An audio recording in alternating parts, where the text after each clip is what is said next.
বিভিন্ন রকমের ষড়যন্ত্রের মধ্য দিয়ে বাংলাদেশকে কিভাবে অস্থিতিশীল রাখা যায় তার পায়তারা কয়েকদিন পর পর আমরা দেখতে পাচ্ছি।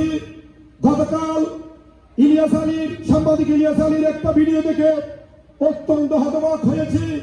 কিভাবে শেখ হাসিনা আমাদের পাশের দেশে ইন্ধনে আমাদের দেশকে নিয়ে গভীর ষড়যন্ত্র মেতে আমাদের দেশকে অস্থিতিশীল করার জন্য আমাদের মাইনরিটি ভাইদেরকে ব্যবহার করে তাদের মধ্য দিয়ে প্রশাসনের বিভিন্ন জায়গায় আমাদের প্রিয় সহযোদ্ধাদের দেশপ্রেমিক সৈনিকদের উস্কানি দিয়ে বাংলাদেশের মধ্যে একটি দাঙ্গা সৃষ্টি করে আবারও সেই খুনি হাসিনাকে বাংলাদেশে আনার যে প্রয়াস, যে মিথ্যা স্বপ্ন তারা দেখছে।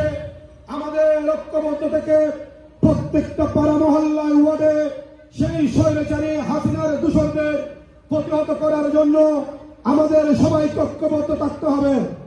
আমরা অতীতে দেখেছি, আমরা যেভাবে বিগত 17 বছর আমাদের পটিয়াতে আমাদের নেতা হাসানুল হক আলমের নেতৃত্বে পটিয়া পৌরসভা বিএনপি নেতৃবৃন্দর দিক নির্দেশনায় আমরা বিএনপি যুবদল, ছাত্রদল, স্বেচ্ছাসেবক দল, অঙ্গ সংগঠন প্রত্যেকটা কর্মসূচি প্রশাসনের চক্ষুকে আমরা ভয় করি নাই।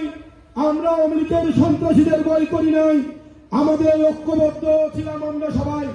আমরা ইদানিং লক্ষ্য করছি আমাদের মধ্যে আগামী বিগত 5 তারিখের পর থেকে আমাদের মধ্যে বিভিন্ন লোভ লালসা আমাদের মধ্যে অবস্থান করছে, যে কারণে আমাদের মধ্যে যে ঐক্য ছিল সেই ঐক্যের বাধা ধরেছে।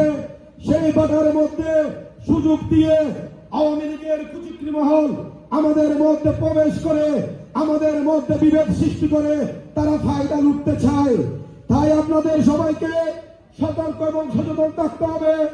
আমাদের পার্শ্ববর্তী দেশের যে ইন্ধনে আমাদের দেশের মধ্যে যে নতুন ষড়যন্ত্রের বীজ বপন করতে চায়, আমাদের যে আওয়ামী লীগ দুঃশাসনের তাদের যে গুন্ডা বাহিনীরা ছিল তারা কোনো উৎপেতে বসে আছে, আমাদের সাথে বিভিন্ন ছলনা করে আমাদের মধ্যে প্রবেশ করে আমাদের মধ্যে বিভেদ সৃষ্টি করে তারা ফায়দা লুটার যে ষড়যন্ত্র করছে। আমি পটিয়া পৌরসভা বিএনপির নেতৃবৃন্দ দৃষ্টি আকর্ষণ করব, আমাদের চিহ্নিত করতে হবে পটিয়া পৌরসভাতে কারা আওয়ামী লীগের দূষণদের প্রশ্রয় দিচ্ছে, কারা ভূমিদস্যুদের প্রশ্রয় দিচ্ছে, কারা মাদক ব্যবসায়ীদের প্রশ্রয় দিচ্ছে, কারা কিশোর গ্যাংয়ের নেতাদের প্রশ্রয় দিচ্ছে। আপনাদের সেই ব্যাপারে ভূমিকা রাখতে হবে। আমাদের নেতা হাসানুল হক আলমকে আপনাদের তাদের বিষয়ে মেসেজ দিতে হবে। আমি পটিয়া পৌরসভা যুবদলের আহ্বায়ক, আমি দায়িত্ব নিয়ে বলতে চাই, আমার বিরুদ্ধে যদি সেরকম কোন অভিযোগ থাকে আপনারা পটিয়া পৌরসভা বিএনপির নেতৃবৃন্দ আমার বিরুদ্ধে যে সাংগঠনিক ব্যবস্থা নেবেন আমি সেটা মাথা পেতে নিব।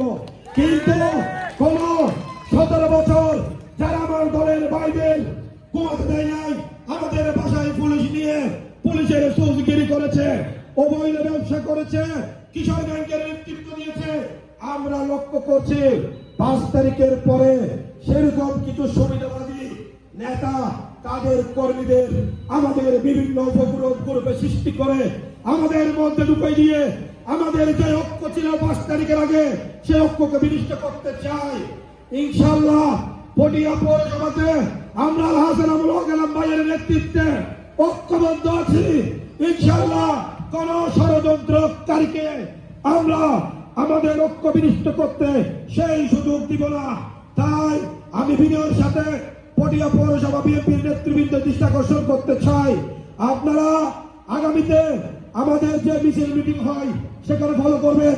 কারা গ্রুপ বাড়ি করার জন্য, বাইরে সৃষ্টি করার জন্য ছাত্রলীগ নামদারি সেই কিশোর গ্যাংয়ের লিডার কিশোর গ্যাংদের কারা আশ্রয় প্রশ্রয় দিচ্ছে, আমি আপনাদের দৃষ্টি আকর্ষণ করে এবং আগামী দিনের আপনাদের সাথে সব যে গণফুগ্রামে পটিয়া পৌরসভা বিএনপির সাথে একত্রতা পোষণ করে সবাইকে ধন্যবাদ এবং কৃতজ্ঞতা জানিয়ে বক্তব্য শেষ করছি। আসসালামু আলাইকুম।